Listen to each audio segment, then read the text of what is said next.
ہر جگہ پر نافذ کرنے کا عمل علماء کرام کا تھا،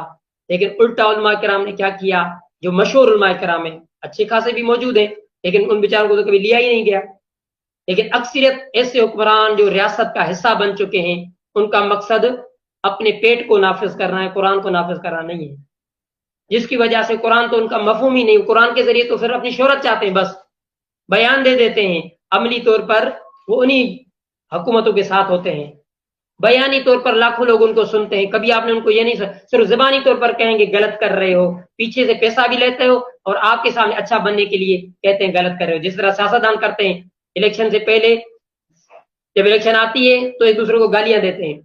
جب الیکشن ہو جاتی ہے وہ اس کے ساتھ مل کے بیٹھتا ہے، وہ اس کے ساتھ مل کے بیٹھتا ہے، دونوں مل کے کھاتے ہیں، عوام وہی کا وجہ رہتا ہے، پھر کئی سالوں تک حکومت کرتے ہیں، پھر جب دوبارہ الیکشن کا موقع آتا ہے تو ایک دوسرے کو گالیاں دیتے ہیں۔ آپ خوش ہوتے ہیں، ہاں دیکھو وہ اس کو گالیاں دے رہا ہے،